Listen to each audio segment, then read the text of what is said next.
When you're a kid, you still got an idea of what the quote unquote great body looks like, and I started to get like a little few names here and there. It wasn't intense bullying by any means. It really wasn't. But it was enough to make me self-conscious. It was enough to make me look down and be like, I'm not really happy with what I see here. So what I ended up doing is I would go to the toilet cubicles to go to change my shirt. I would pretend like I was just going to the bathroom, go and change my t-shirt at the same time, come back out, so I didn't have to experience, the name calling and all that type of stuff as well.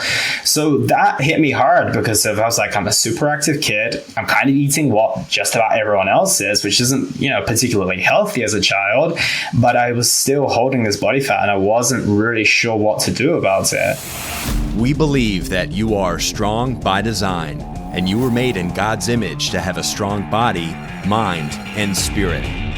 You're listening to the #1 strength and health authority podcast in the world. So let's get ready to unlock your potential and transform your life in today's episode. Ladies and gentlemen, welcome to the Strong by Design podcast. This is fun. I have not recorded a podcast in what feels like weeks, but I don't know. Maybe it's been like 10 days. You kind of get podcasts in spurts sometimes. As a host, Elliot knows this, where you could do 3 or 4 in a week, and then sometimes you could go 2 or 3 weeks without one, and it kind of depends on when your guests are available or the topics that you feel like talking about really hit you hard, and so you kind of hit record when you're feeling the passion or the energy to really talk about something. It's so excited to have our guest today. This is a gentleman that I met a few months back. I was on his podcast, and we just really connected, and it just made sense to bring him on the Strong by Design podcast, which is great, just to continue the conversation, get to know each other better. We're in alignment on a lot of things, and he's making the world better in terms of helping people transform their bodies and their minds and their spirits, much of what we're doing here on Strong by Design and here at Critical Bench. And so perfect connection to bring him on board.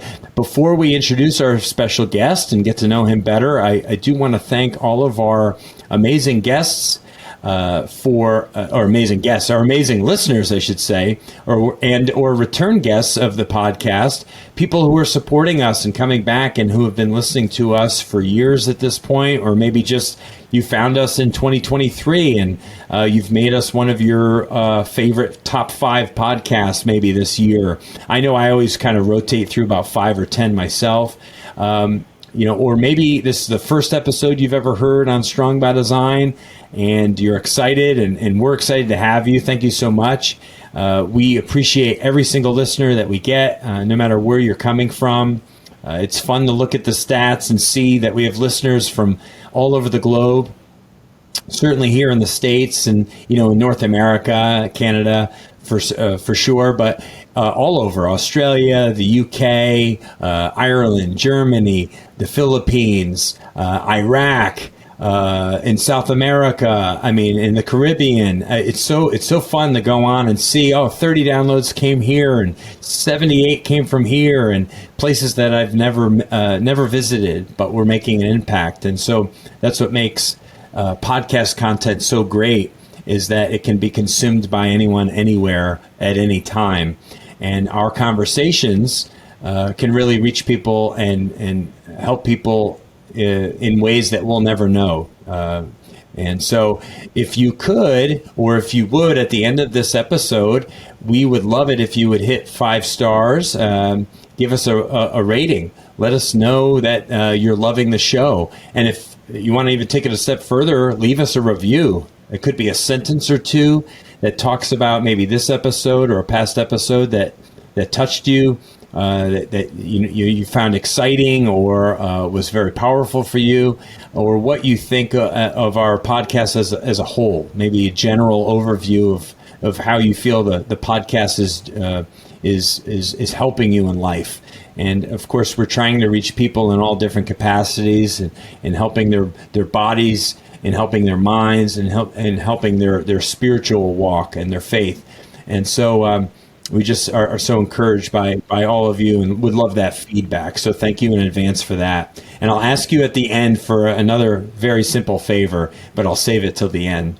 So our special guest today on Strong by Design, Elliot Hasoon, a gentleman that I came to know, as I said, a few months ago. He has a great platform, coaching platform, helping mostly men, it looks like, but probably some women too. We'll talk about that. Transform their physiques. Excuse me. He also has a YouTube following. I was checking out some of his YouTube content, and it does some great follow-along workout material that really pairs nicely with what we're doing on a lot of our on our YouTube channels and a lot of our content. His website is dedicated to helping people transform their physiques. Which, as we know, if you focus on your body, your mind also is impacted by that. We're going to get into that. And I just wanted to share a little bit about him before he talks about himself and all his greatest moments and his journey, what has brought him to where he is today. He's an experienced online health and fitness coach, and he's host of a podcast called the Simply Fit Podcast. His journey with health and fitness began over a decade ago, where he set out on a mission to get in shape after being subconscious about his body as a teenager in school. And I'm sure a lot of you listening have familiarity with that. I think there's a lot of people who felt that way about themselves at that very interesting time in our lives, when we go from like 12 to adulthood in about a 5 to 6 year span. There's a lot of interesting moments there. It didn't take long for this exploration to become a passion, which led him to deciding that he was going to make a career out of this. And over the past 10 years, Elliot's gone from a young personal trainer to one of the more experienced online health and fitness coaches globally. He specializes in body transformations with a huge focus on long-term sustainability, and delivers those he works with the solution to get in shape and stay in shape for life. And so I think that's a really important thing. It's not just give people the tools, but then to make sure that they're able to be sustainable and have those gains over the long term. We're gonna definitely get into that in just a little bit. So, Elliot, welcome to Strong by Design. It's so great to have you. Chris, thank you so much for having me. It was one hell of an intro. I really enjoyed it. I appreciate it. I truly appreciate being here. Yeah, the reason why I'm a podcast host, because I don't shut up, right? I mean, that's makes you a great guest too. I'll tell you what, man, you have to be able to talk, and be a communicator. It can be my greatest asset or my worst my worst enemy, I guess you could say. I used to get in trouble when I think back to school. The only times I really ever get in trouble in school is because I talk too much.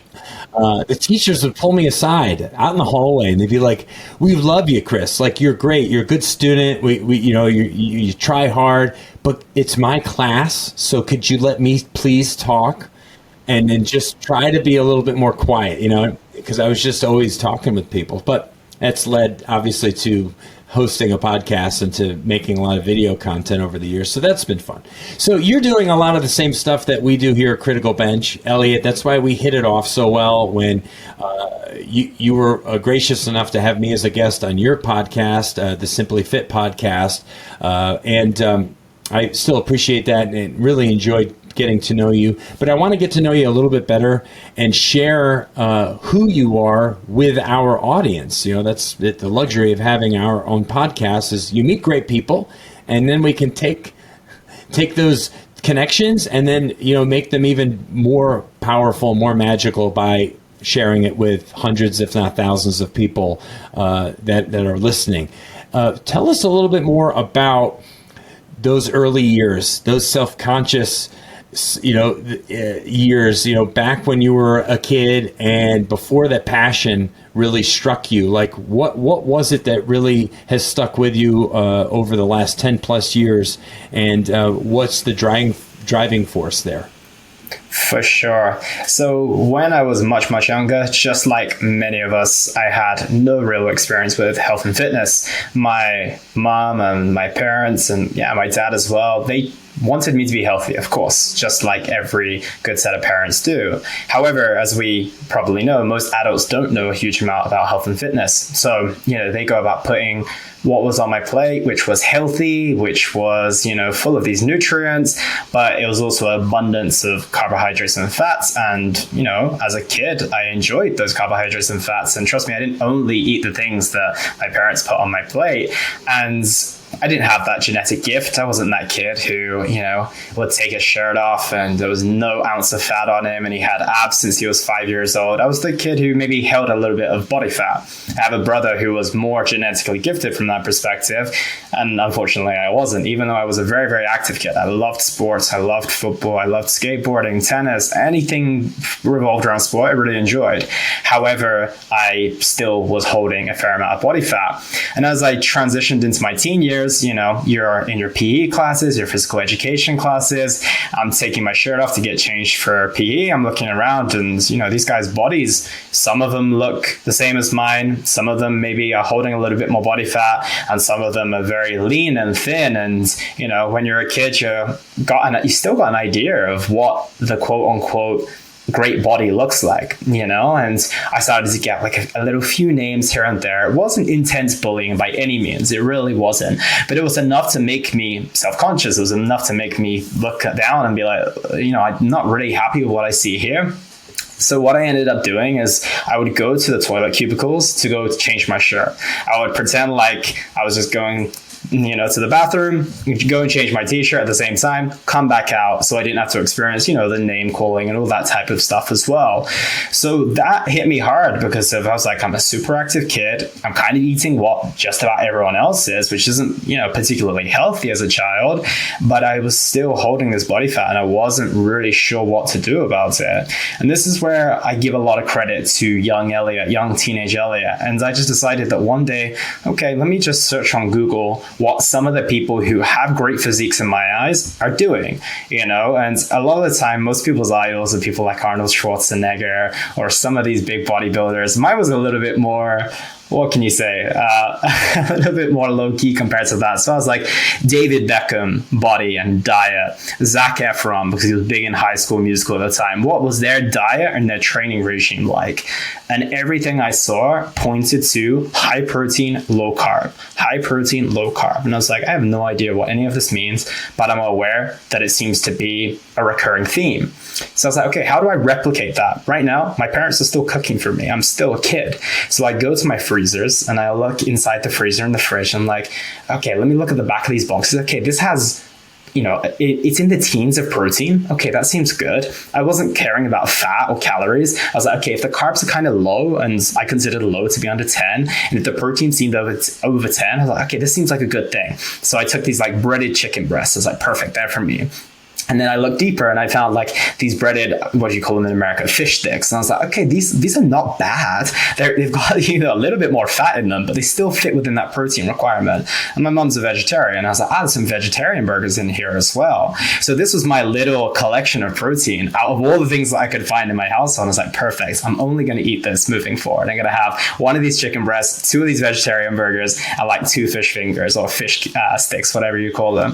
And that was my first introduction into protein. And I was like, okay, the training component needs to happen as well. So what do I do here? And I was like, okay, they mostly seem to be going to the gym. I don't know if I can do that. I don't know if I can afford it as a child. So I was like, okay, let me see what I can do at home. And I start bicep curling the shampoo bottles. I put 2 together. I start bicep curling the shampoo bottles.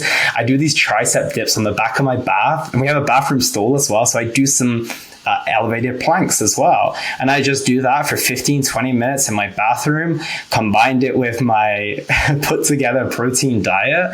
And that's where it all begun for me. And it's not like I saw any changes overnight, but there was something within little Elliot. It was like, you're kind of taking control, you're taking responsibility here, and you could start to see some small changes happening, whether it was just, a little bit of calorie restriction, a little extra exercise, whatever it might have been that helped me. It ended up moving me in that direction. And then that that then ended up manifesting into, okay, well, I'm approaching 15 years of age now. Maybe I can look into getting a gym membership.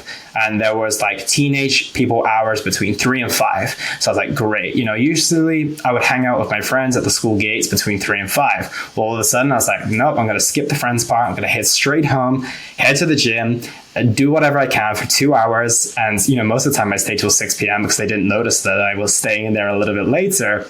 And then I got addicted to the gym and I was like, I love this.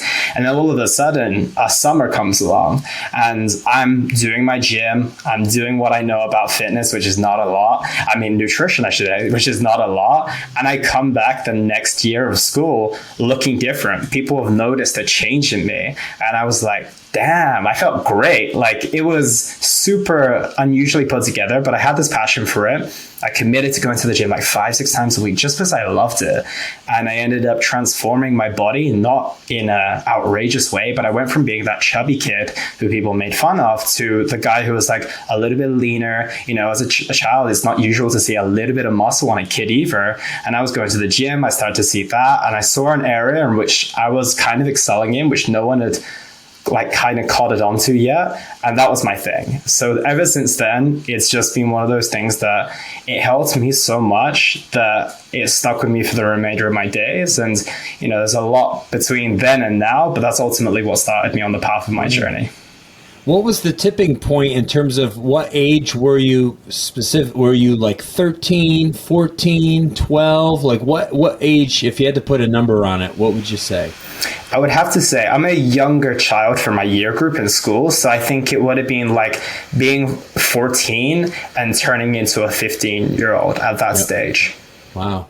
Yeah, I remember. It's funny because we have a lot of similarities in that regard of being uncomfortable in your own skin to some degree. Mm-hmm. When I was in that middle school, junior high school time frame, when you're just about to go through puberty and you're going through puberty, and I took on some extra weight, and I was always kind of a very, I say skinny, but lean kid, didn't carry any extra weight on my body. And then all of a sudden by like 6th grade, after elementary school, I'm in junior high school, pardon me, I started to get a little bit heavier. And I don't know if that was, I'm sure it's a combination of diet and exercise, the combination of those two things. But I was always a very active kid. And I probably wasn't eating the best things because, I was very much eating stuff out of the box and things that are quickly prepared and not necessarily fresh. Certainly some fish sticks in that mix. Rice-A-Roni, the San Francisco treat, the old Rice-A-Roni, which was like, just rice out of a box. So you mix with water and butter, to cook. And it mixed well with just about any other staple food item, some type of chicken fillet, or something like that. But I did not like the locker room experience in middle school and changing in the locker room. And you look around, you see other kids that are really fit or already have hair under their arms. And I was, and I'm like, geez, man, not only am I not hairy yet, I'm also feeling a little pudgy and like not really loving the way I look with a t-shirt off. Mm-hmm. So how can I escape this? And I think I too would change sometimes inside the enclosed toilet area just to avoid that, or be really quick about it, making sure I was like had the other shirt ready to go and I could take it off and put a new one on real quick. And and then it wasn't until about that 14 or 15-year-old freshman in high school where weight training and sports hit like a real peak for me. And I think I was where the food, it didn't matter at that point what I was consuming. Like there was no way with all the exercise and activity and weightlifting and muscle building that I was going to hold on to much body fat. So my body very quickly kind of went through this massive change at like that 14 or 15-year-old period. Much like you, and I felt much more comfortable, like this is what I'm supposed to look like. This is who I am, But it went away for a few years, and I would say that's a very tough point for boys and girls, like that 12 to 14 year period. Very tough. I think for some it might be fine and seamless, but I think for many it's very difficult. Yeah, I would have to agree. And it was definitely my experience, as it sounds like it was for you. And there isn't really much education there on what to do. And I think that I know that you've got young children, and I know that you'll be planning to educate them on that aspect, getting them to be really comfortable in their bodies and their skin. But no one was doing that for me. No one had said any word about that. So you kind of just have to navigate it yourself. And it doesn't even matter if you're the leanest kid in class, you're going to get made fun of for something, right? So if you have body fat, or if you have a lack of hair, or whatever it might be, you're going to get called out for it. And it was a pretty challenging experience. I'm lucky enough that, like I said, it wasn't intense. It wasn't anything that really pushed me too much in a box, but I know it does for many people. So I like to share that story to tell people that taking that responsibility of your health and your well-being can turn things around in more ways than you could ever imagine. Yeah. And you really like this new Elliot that you kind of created. You liked feeling that people took notice of this new shape you had, that you had built some muscle, that you had leaned out, that you look different now than you once did. And you were like, yeah, I do. And I'm loving this. I'm loving this reaction. So that just kind of, I would say, stoked your fires even a little bit more to kind of keep going on that path. Yeah, without a doubt. I know that a lot of us, when we're much younger, especially at that age, we will do things for vanity purposes. And that wasn't my primary goal at that time. I didn't want to be in shape per se. I just didn't want to get name called anymore. I just wanted a flat stomach so no one could point it out or grab it or whatever, But it ended up doing even more than that. And that felt amazing for me. It was like something that I did myself. And, and this is what I always love about health and fitness to this day, is that it rewards the effort that you put in. And I recognized that. And my reward at that time was, other people noticing and me feeling better in myself. And that just reinforced that this is a good thing for you to be doing, Elliot. And, you enjoy it as well. So that combination of enjoyment and feeling like you're getting a really, really good return on your investment is a powerful thing for being able to continue it on a long-term basis. Yeah. And I love the fact that you were pulling the foods out of the freezer to look at the nutritional facts on them to determine, is this something I should be eating or not? I mean, I think it's such a huge disservice to our children in school that there should be a class on nutrition.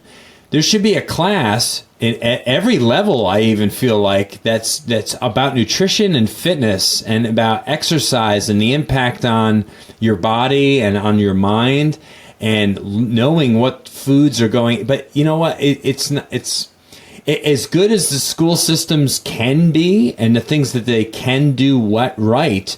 They fail in there's huge gaps in certain areas of life. And I feel that nutrition and physical fitness is one. I mean, yeah, you can do a PE class where the kids go out and run around and stuff, but there's not a lot of good retention as to why and what that does to the body. And test them on that knowledge, test them on the physiology and the biomechanics. And they should be learning this stuff. And because it's good application for later on. And then nutrition, and how about financial stuff, like learning how to budget your own bank account or something, your own personal checking and savings. I think we don't arm our kids, certainly here in the States, with the stuff that they really need as high schoolers and out of high school and in the world. They need these things to function. They don't need algebra 2 and trigonometry unless they're going into engineering or architecture. They need other things that are more real world. And I feel like it's not really a side topic from where we're talking. I think it's things I think about with my own kids. Like, they need to know what good snacks are from bad snacks, and how much protein am I eating in this meal versus is this all a carb meal? I mean, these are important things for an 8-year-old, a 10-year-old, a 12-year-old to know, because it has a direct impact on how they feel and how they perform. I can agree more. And a couple that we didn't mention there was mental health, communication skills, putting boundaries in place, real world application things that really trip us up later in life. And no one teaches you communication skills. But at the end of the day, if you want to be an entrepreneur, if you want to get a job and make some money, which you absolutely are going to want to do, you need to learn how to communicate with people. You need to learn how to be able to have a solid and strong conversation. You need to be able to protect your mental well-being throughout all the things that you experience as being a child. And there's just none of that whatsoever. And I think that was the big challenge in the UK as well, is that there was nothing. You guys in the US, you're crazy about sports, and that's amazing. In the UK, unless you're gifted at soccer, football, no one really cares, to be completely honest. There isn't any, or maybe rugby as well, to be honest, but there isn't really any attention placed on any other sport. There's no, well, in my day anyway, there really wasn't any gym work or anything like that. And that's why I was lucky to come across that, because had I left it to school, it wouldn't have happened. I went to my local community center, and maybe there was one other guy in the whole of school, and he was one of these guys who already looked about 18 years of age anyway. And he was the only other guy going to the gym. And we were left to our own devices from that perspective. So there was a massive, massive gap. I don't know where that is now in the UK, but for me, absolutely, I was left to my own devices when it came to fitness. And as you mentioned, in terms of financial application and mental well-being and communication and all these things that we use on a day-to-day basis, as you mentioned, the school system does a lot of good things, but it's also, as you put it rightly, in a way, it's a harsh word, but they're failing in many senses too. Yeah. And I know a lot, I've been part of,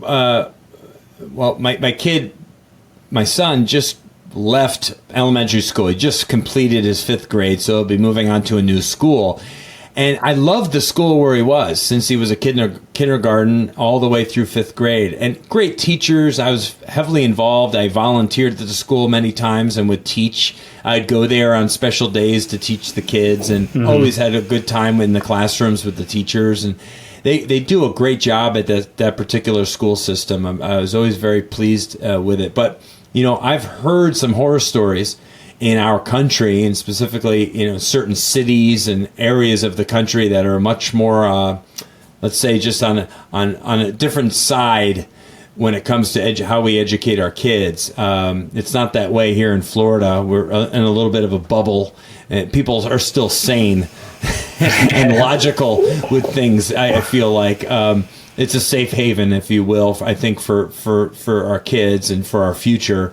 But I've heard just some horror stories about the things that they're focused on and teaching and stuff, and it's really sad for me and frustrating for me as a parent. But we have a great responsibility to our next generation, and that's to let them see the value in eating well and moving their bodies and caring about that and why that matters, why it's important. And I love the fact that you just took accountability at a young age when there wasn't really anything else around you pushing you in that direction. You just kind of took it upon yourself, like, I want something different for myself, so I got to figure this out on my own and take action. And you did, and that's really commendable. And I wish more people did that here. And I wish all I can hope for my kids is that they see what mom and dad are doing, and that they want to kind of fall in line with that, and we can just kind of guide them. But it really does come down to the individual. We can't force our kids, I think, into a certain lifestyle. They have to naturally and organically want to go in that direction. Otherwise, I mean, they're just gonna. I think the harder you push, sometimes they just go in a different direction anyway, right? So it's like that fine line of, how do I do it in a way that's loving and that shows that this is the better way to go, the better direction to move in? Absolutely. And I think it's just about giving them the best chance of success. It's just starting them on the right foot. And as you're experiencing as a dad, and hopefully I'll be blessed enough to experience one day myself as well, is that they're going to make their mistakes. How much you teach them, how much you show them the way, ultimately they need to make their mistakes as well, because that's what hardens you up in life. And that's what teaches you a lot of good lessons that you can apply to your future.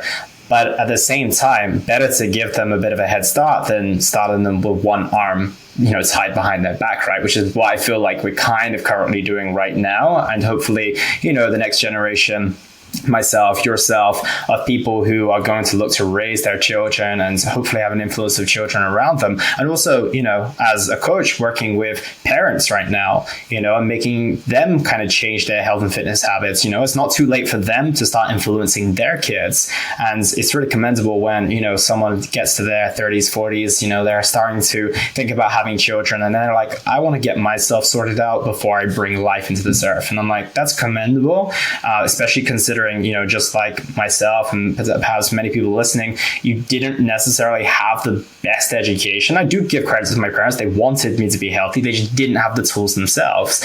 And, realistically, I think it's amazing where a lot of us now are thinking about, okay, how can we take the steps, start with ourselves, look in the mirror first, and then give our children at least the best chance of success. Then it's on them, then it's on them to mess up or to do amazingly well and ultimately live their paths. Yeah, absolutely. Yeah, I've talked many times in the past episodes about that ripple effect, and be a ripple. And that's what we hope to accomplish with our podcasts. I'm sure what you hope to accomplish with your Simply Fit podcast. That we're throwing pebbles. We're throwing pebbles and we're just nudging and we're just trying to create a ripple that's hopefully going to just very nicely carry somebody and move them in a direction that's better, that's positive, that is real change, that moves the needle for them in some capacity. Let's talk about, obviously, physical fitness is very much about, aesthetics and about looks and about function, but also its big impact on the mental state and the way we think about things, the way we see ourselves and our mindsets. Talk about that component of the journey for you and what you've noticed in transformation stories that you've helped create. Yeah, I think it's an enormous piece of the puzzle. And I think that this is one of those things that when you go to your personal training school and you get your education on health and fitness, you're like, okay, perfect. I know exactly. Well, you don't take a great deal away from it, but you've got some idea of the fundamentals of nutrition and training. You're like, okay, I'm armed and ready to tackle the world of people with weight loss challenges, obesity, health problems. And then you find yourself running into a bit of a wall because your new training and nutrition, I should say, can only get them so far. And you realize that they have all these other challenges with the stress that they're experiencing in their lives, the mental blocks that they have, the trauma that is still reinforcing them to do the things that are avoiding them from having the health and the bodies that they ultimately want. And then all these other lifestyle variables that come into play. And all of a sudden you're like, well, no one signed me up for this. I didn't realize that this would be an enormous part of my job.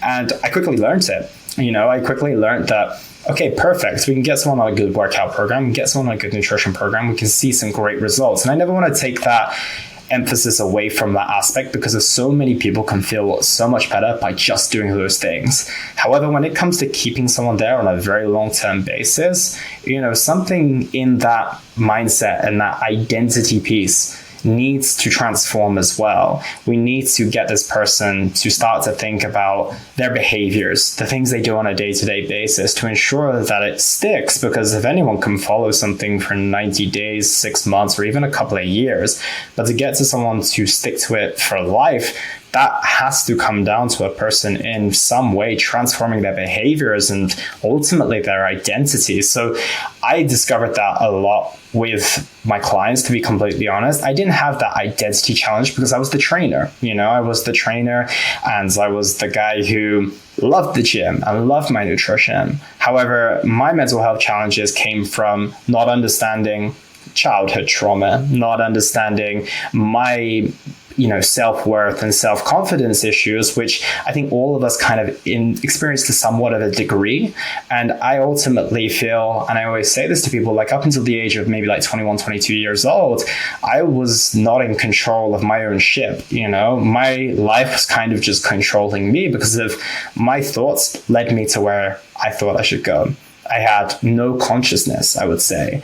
And, through a series of having some mental health challenges myself, that was when I was able to open my eyes to recognize that, Elliot, you're the captain here of your ship.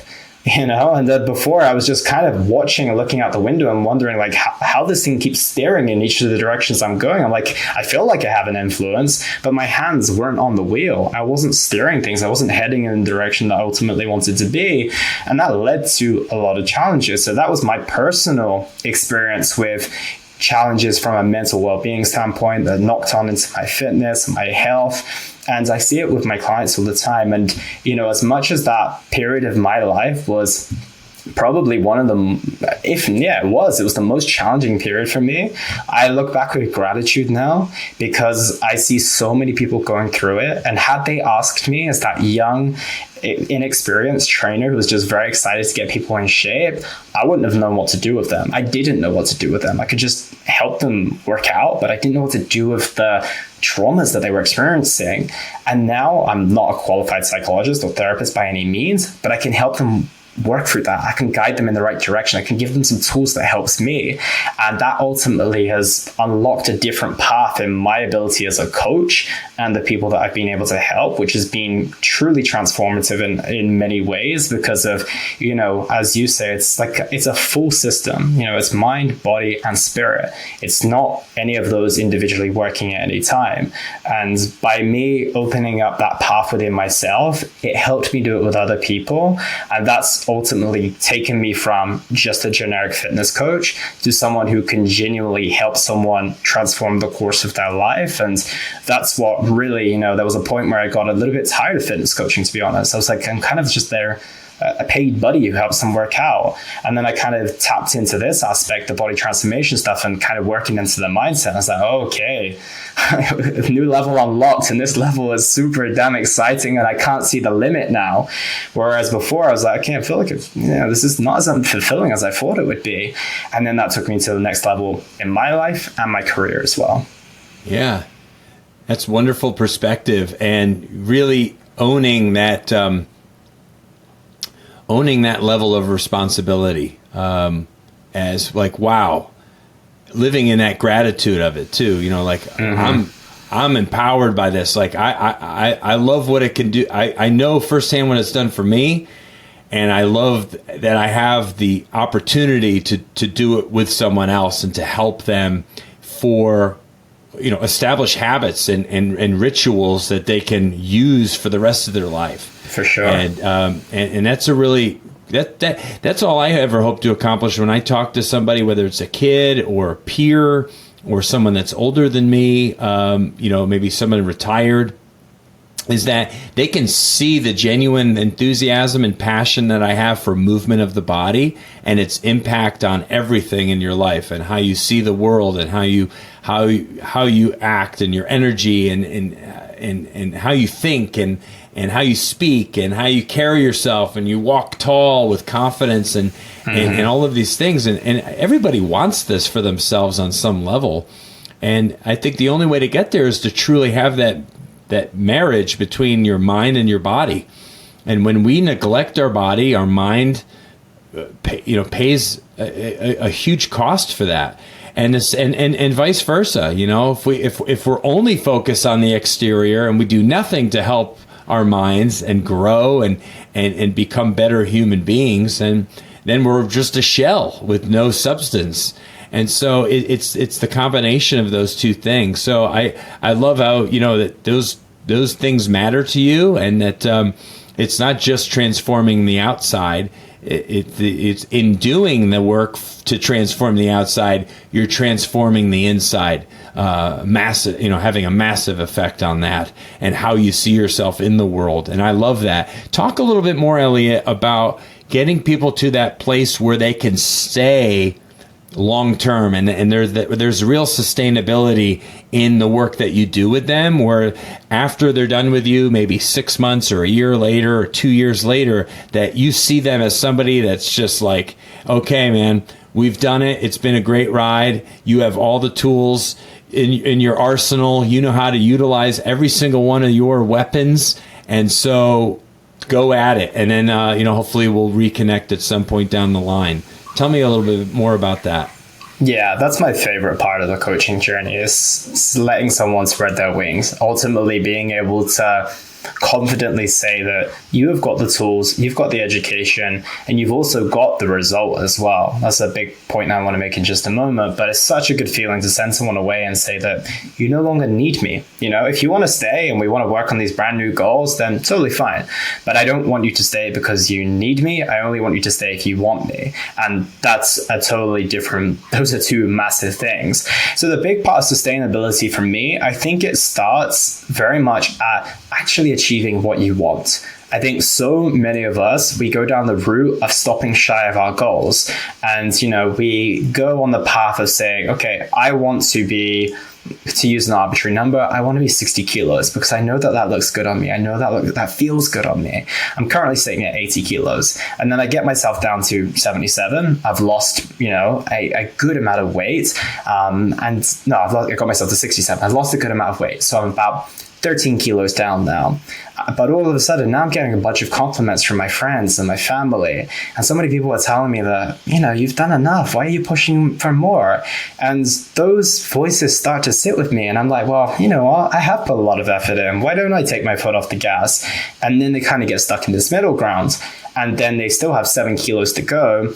And they kind of stop there, and then they get demotivated. They lose that excitement they had for the journey, and then they start slipping back to their old ways, or they stay stuck at that 13 kilo weight loss. And there's nothing wrong with that. If you get there and people are complimenting you, and that's your end goal, and that's genuinely hand on heart the place that you want to be, by all means, I'm super happy. Let's teach you how to stay there ultimately in a healthy and sustainable way. But I'm super happy for you. But if you get there and you only stay there because, you're having external influence, you don't want to kind of go the full way, then that's where it becomes a bit challenging because it's a slippery slope backwards. So I think the first part, and the reason why I see people dieting year on year is because they never actually achieved what they wanted to in the first place. They set out on the journey to drop 10 kilos and they dropped 5. And they set out on the journey to make this year the year that they were healthy, and they were got to the 3-month stage, work came up, life came up, I had a new child, and all of a sudden it goes out the window. But the problem is that then you have to keep repeating and starting the journey again. So I think a big thing is when you're going to go to achieve your goal, really try and quiet the noise. Make sure that there isn't too many external influence telling you where you want to be, because that's another story. So many people think they want to have these shredded abs and, the perfect six-pack, and they realize, well, actually, that's not my goal. It's kind of what society has pressed on me for so long. And, it's me, it's that 13-year-old in the changing room kind of steering the boat in that sense because he doesn't want to be bullied anymore. So that's another story in itself. So really just try and get quiet and really determine, okay, in this stage of my life, where do I want to be? And first things first, get there. Because if you get there, you don't have to get there, hopefully, again. So that's the first aspect. So that's a big piece in itself, but there's probably many people who've spoken about fat loss and getting to that position. So we'll kind of skip the journey of getting there. Of course, there's a lot in that. But the next aspect of sustainability is a question I ask to my clients once they're finished is, what does sustainability look like for you? And they answer me with, okay, well, I can exercise this amount of time per week. It feels good. I know what calories I started on, and that felt good. So maybe I could be there. I don't really want to track that much. I only want to weigh myself a couple of times a week just for an understanding. Or maybe I don't even want to weigh myself at all. And once we have that clarity on what sustainability looks like for them, we start working our way back. So, when you get to the end of a fat loss phase, most of us know you're in a low position with your calories, generally speaking. You're at a high amount of activity. And generally speaking, that's not a great place to stay. So what we need to make sure, and what I make sure that I do with all of the guys that I work with, is ensure that they're going to stay for that portion of the journey as well. It's almost like going through the surgery, but not doing the aftercare. And you have to do that aftercare in order to make sure that surgery is genuinely successful. You can't go and have stitches and then go and, start exercising, doing all these things, because it's just going to undo again. You're going to end up with that same scar or whatever you might have had. So the aftercare phase for me is super important, and that's what we work on together. We climb the calories up to that sustainable position that they told me they felt great at. We get that body composition, and also this is another aspect. If it's a body fat goal, usually we take them 1 or 2 kilos less than where they want to sustain, because then we have a little bit of wiggle room when we come back up, and they got a little bit of a cushion to raise calories up without being like, well, I want to get to 60 kilos, but you've just taken me back to 63. If we take take you to 58 and you reverse diet up, and all of a sudden your calories are in an amazing place, your activity is in an amazing place, and now you're sitting to 60 kilos, that feels amazing. So that's another aspect as well. So we climb those calories up, we bring the activity down to a sustainable level, and we do that in a steady manner. We treat this phase as an extension of the fat loss phase. It's not the end, and this is just like the bit we typed on the end. This is the aftercare. The surgery was important, but the aftercare is debatably even more important. So that's what we ultimately do. We get them to the place they want to be. We work them through that aftercare procedure, and then we have to ask the question: does this feel sustainable? Do you feel good here? And they'll say, yeah, this feels good. I like the meals I'm having. I'm able to have this flexible meal every now and again, and that's where we want them to be. Of course, there's an education piece that comes along the way. They need to know they need to have a fundamental understanding of protein, carbs, fats, exercise, what it does to their body. I'm not just giving them plans and be like, go and do it because this is going to work. I'm educating them along the way. So it's really just a combination of getting a result, getting yourself to that sustainable position with your activity, with your calories, and then ultimately understanding the formula on how you can keep yourself there. And 9 times out of 10, that's kind of what we said at the start with the children. You can only give them all the tools, then they have to make the decisions they will ultimately make. But you're giving them the best chance of that. And they have something to look after because they love this physique. They love how they feel. And that's quite often enough to keep people going. So that's ultimately how we get people from A to B, but ultimately keep them at B, which is debatably one of the most important parts. Yeah. Yeah. You help them to fall in love with that process, which I think is so key. And I think most people can resonate with the story of a championship winning team. And that can be for any sport. It could be football in your country, in the U.S. called soccer, right? But football, as we know, internationally is like the biggest sport in the world. In the States, we have so many sports. It's like we don't even know what's our favorite, right? We have so many between football and baseball. It depends on the time of year. And hockey is so big here. And so everybody has like a favorite sports team they can think of, or certainly one they can think of as a championship team. And when you see a championship team and you see them celebrating and they got the confetti falling down on top and they're holding the trophy and they're rah, rah, rah, and they're exciting and hugging each other, they're in that moment, right? In that championship moment. But what do you think made that championship moment so special for all of them? Just that day and that one game that they played, or all the games and all the days that led up to that day? Mm-hmm. And if they reflect back on those times and those years, yeah, it's special to win that championship, and it's special to have that one memorable day and experience. But it was all the moments that led up to that, all the practices, all the tough times, all the fallbacks and setbacks, and all the relationship building and moments that they had together and experiences is what made it worthwhile.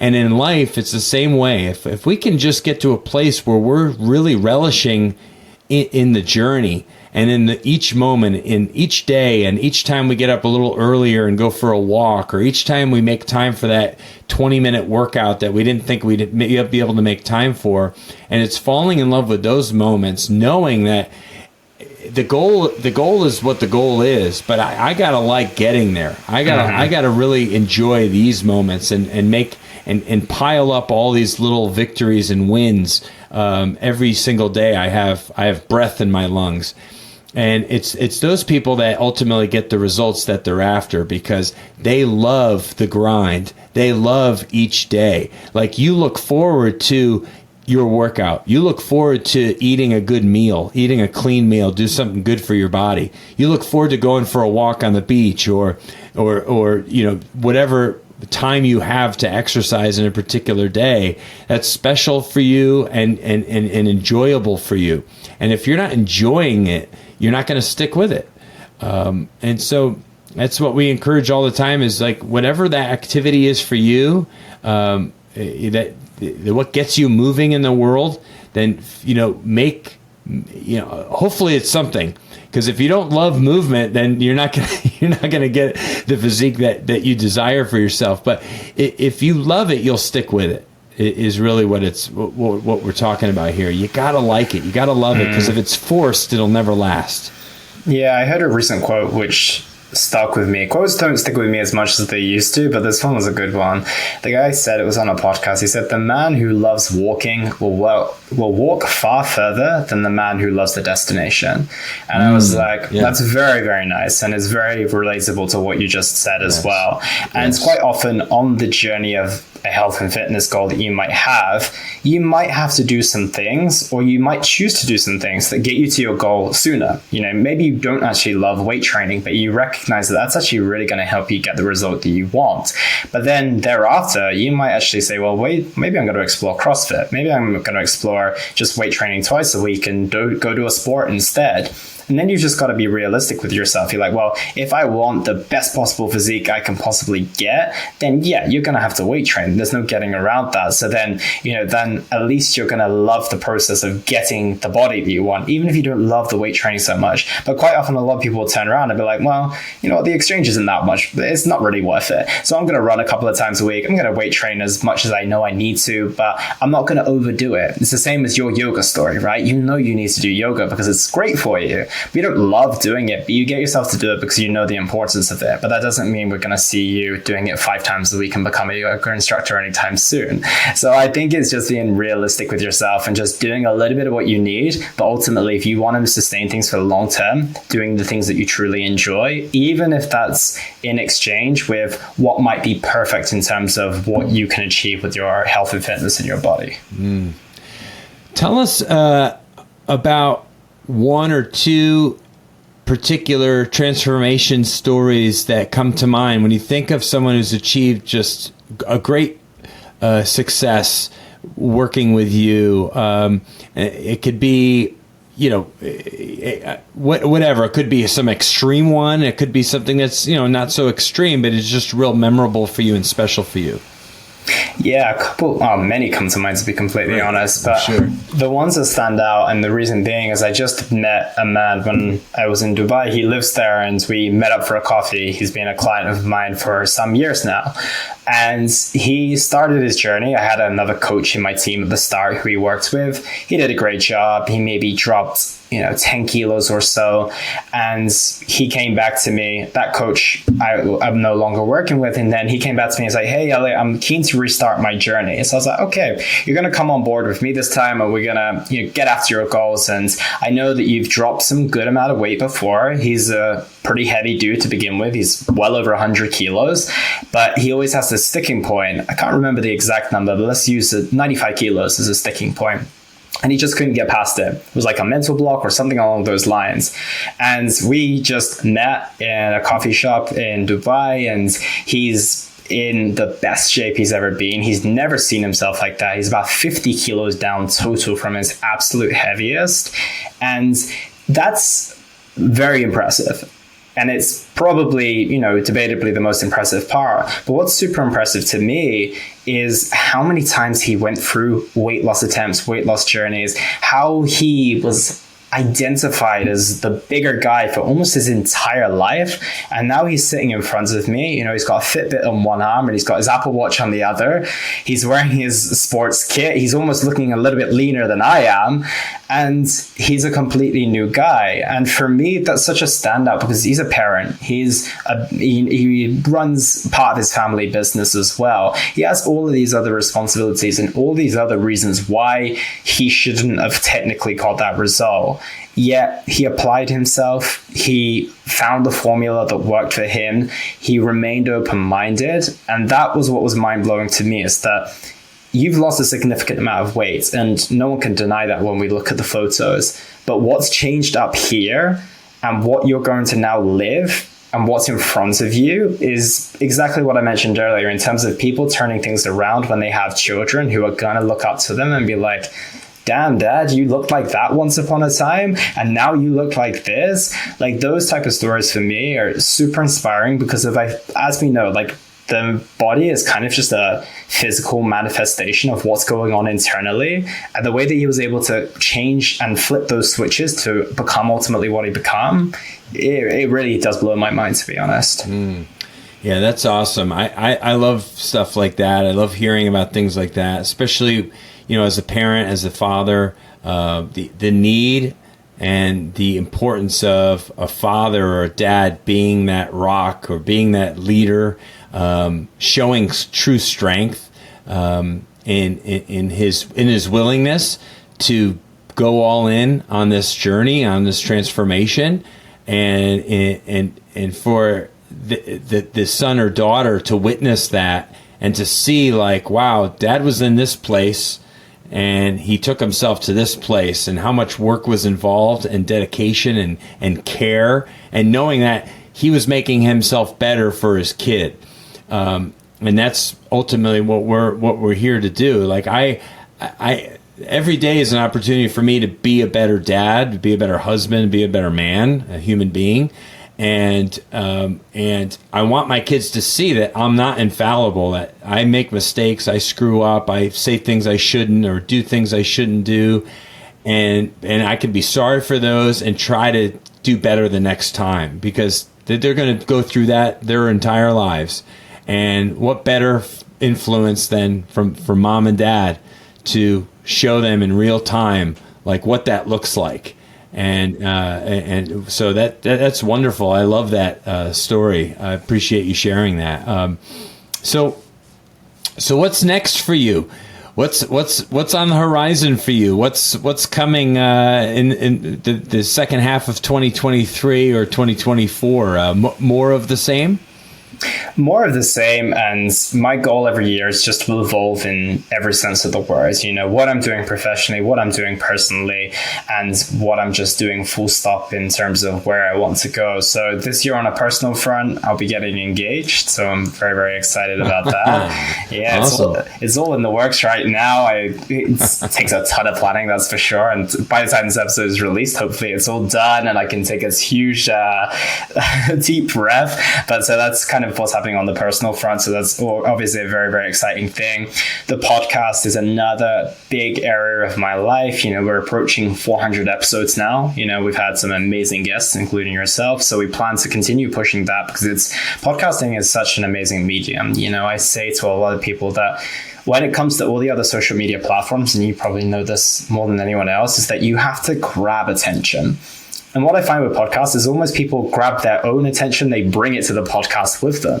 They're aware they're going to listen to, you know, a 60-minute conversation or something along those lines. They're aware they're going to listen to something pretty lengthy and pretty depthy. And that's what I love about this medium, is that you have the opportunity to go down rabbit holes and go to those places that ultimately where all the treasure is kept. You know, I've never taken anything major away from a 5-second Instagram reel or TikTok. Maybe I've taken some good travel tips, but anything that's moved my needle forward in terms of life. However, when I listen to podcasts, or maybe when I listen to audiobooks, which is a similar medium as well, like, those things that I take away are huge. So that's what we're planning to do with the podcast. We're planning to continue growing that, continue reaching more listeners, as you said at the start as well, with the amount of countries that you can get listens in. You know, I have a big following in Iceland. I have no idea why, but when I eventually go over there, I'm going to be very happy to meet all these Icelandic people who put me at the top of the fitness charts, which blows my mind. And, you know, the people in Kenya as well. And it's awesome to know that, you know, I'm having that reach from a coaching perspective, but I'm also having that broader reach. And as you mentioned, the conversations we have can have impact beyond what we'll ever understand it has. And I think having a platform like that, I feel a responsibility and a duty to continue bringing the best types of conversation, the best type of knowledge, and ultimately help people on not just their fitness journey, but their journey of life and their journey of health, and, you know, their journey of personal development as well. So big plans on that front. And of course, you know, the coaching that I'm doing as well. I want to, like you said, have that ripple effect, you know, just keep throwing in those pebbles, and, you know, not even thinking them of pebbles, thinking them of big rocks in many ways, you know, because of they're having that downstream effect. So ultimately, that's what's on the horizon. More of the same, bigger and better. And it's very exciting. It is exciting. That's fantastic. Thank you for sharing all that. And we'll be sharing links here in just a second. But before we get to that, we have some rapid fire questions, just fun, quick answer stuff. Don't think long on these. I don't think you will. You probably have something in the chamber for each of these. It should not take much thought. So here we go. I got just 5 of them for you. I haven't done this in a while, so this will be fun, Elliot. Number 1, your favorite book. It can be about anything. The Way of the Peaceful Warrior by Dan Millman. It's an amazing book about a guy's journey into spiritual enlightenment. It's a set of 4 books, and when you get to the end one, after you've read the 3 and the lead up to that, you're just like, I've never got to a point where I'm like one of those, those people who walk down the road with books in their hands and you're just like, what the hell are you doing? I was that guy for a week, and it really hooks me. So the first one is The Way of the Peaceful Warrior, and I absolutely love that book. Wow, wonderful. Thank you for sharing that. That sounds great. Number 2, in line with that first question, your favorite movie all time can be about anything. This one's a harder one. I'm going to cop out a little bit and just say the Harry Potter series, full stop. Okay. I'm not going to put it down to one. If I had to pick one, I would say the 4th, Goblet of Fire, is definitely it's up there. That, or I'm going to have to give 2 answers. The Dark Knight, the Batman movie with the Joker. That was a fantastic movie as well. I'm not super well versed in movies, but for me, those are my 2 top ones. That's a great. Oh man, that's. I obviously I'm very familiar with both, and I love because they all have that superhero kind of theme to them, which obviously behind me, very big into superhero, to heroes in general, saving the day, because ultimately we all need a hero. And I love that Heath Ledger Batman, that second installment of the Christian Bale, who's a UK guy himself, Christian Bale, right? He was awesome. He was so good as Batman, and so that's a terrific movie. Yeah, incredible. Love it. Number 3, pets. Number 1, do you like pets? Do you have pets? Number 2, cats or dogs? If you do have a pet, do you prefer one over the other? I love dogs. I'm a dog person. I have time for cats, but I can't see myself ever being like, I heard a great quote about dogs and cats before, and it was said that if you want to be unconditionally loved, get a dog. If you want to learn how to love unconditionally, get a cat. And I was like, that encapsulates it perfect for me. I'm a dog person. We've had 3 dogs in my family. 2 of them unfortunately passed, but I get to see my little dog when I come back home to Oxford, where I am right now, actually. So it's always a blessing to see him. And totally 100% a dog person. Yeah. I too am a dog person. I've been a cat person for many years as well, but I would easily put a dog above a cat in terms of the bond, bond, the relationship, the companionship, the personality. The dog is truly man and woman's best friend, because my wife was a veterinary nurse for 20 years. And so we've had many animals in our home over the years, and currently just 2 and 2 cats and 2 dogs at my house. But just love them. I'm glad you're a dog person. That's another reason why I like you so much, because dog people are just cooler people, dude. I'm telling you, they just are. I'm with you. Yeah. Number 4, your most special destination, a trip or a place that's very special to you on this planet. I love Mexico. I really had this kind of intuitive pull towards that country. I don't know why. I can't tell you why. Maybe it was a past life or something along those lines. And I visited a couple of times, absolutely loved it. And then I ended up finding my future wife there. So, it always holds a special place in my heart. And now we get to go back there together. She has her family there. So it's become almost a second home for me as well. So it's beautiful that, some unusual, deep desire that I had to go to that country is manifested into a place which I can consider a second home now. So Mexico definitely holds a special place in my heart. Wow, that's pretty amazing. That's great. Yeah, I have not. Have I been to Mexico? I'm trying to think right now. Sometimes you buy, I know, other than someone working for a while at Critical Bench who lives just outside Mexico City, I don't have much experience, so I'll have to go experience it myself. Yeah, at some point. I'm not that far away here in Florida. Not at all. a short trip. And number 5, your favorite person. Now, I know it's probably going to be your fiance. I get it. But, it could be somebody else. I don't know. It's okay if you have like 2 answers, like, well, they're a tie. So who's your favorite person?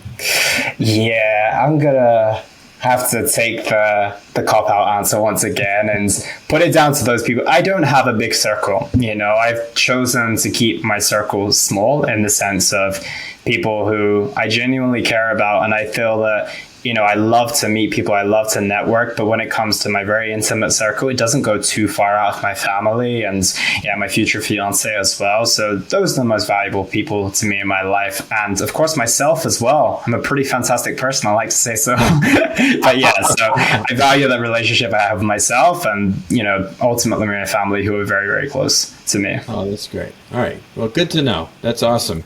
Good answers. Fun stuff. Love it. Love the things that you had to say. As nodding my head in alignment with just about everything, just spot on to our philosophies, how we see the world, how we move in the world and stuff. And that's always fun. That's what these podcasts, as you had mentioned, you can go so deep on these and really get an understanding and come to know people. I mean, think about people. Who do you really spend an hour with talking about meaningful things, And that's what podcast offers us. And then we get to share that deep, meaningful conversation and understanding with an audience. And so how cool is that? It is a medium unlike anything else that exists in the world. And that's why it's grown in popularity. And some of the podcasters have more reach than any other people on the planet. Have more of a following and more reach and more listens than just about anybody else. And so it's such a privilege. And that's why we take this seriously, why you love your podcast and why it matters so much to you, Simply Fit podcast, and why we love our Strong by Design podcast and our Strong by Design listeners so much. So, Elliot, thanks again for taking the time today. Please let our listeners know the best places to go to learn more about your coaching and to follow you. Absolutely. Chris, thank you so much for having me on as well. It's truly a pleasure. And I admire you as one of these people in the industry that I do truly look up to. You've really stood the test of the time, and you continue to evolve. You continue to put out amazing content and amazing stuff for people to basically, allow themselves to progress within their own journeys in fitness, but also in life as well. And I also love the role model you are as a dad and as a man as well. So first and foremost, thank you so much for having me and doing the work that you do. And the best place to find me, there's a few places you can find me. Best places to find me on a day-to-day basis is going to be my Instagram. It's at Elliot Hasoon. You can learn more about my coaching there as well.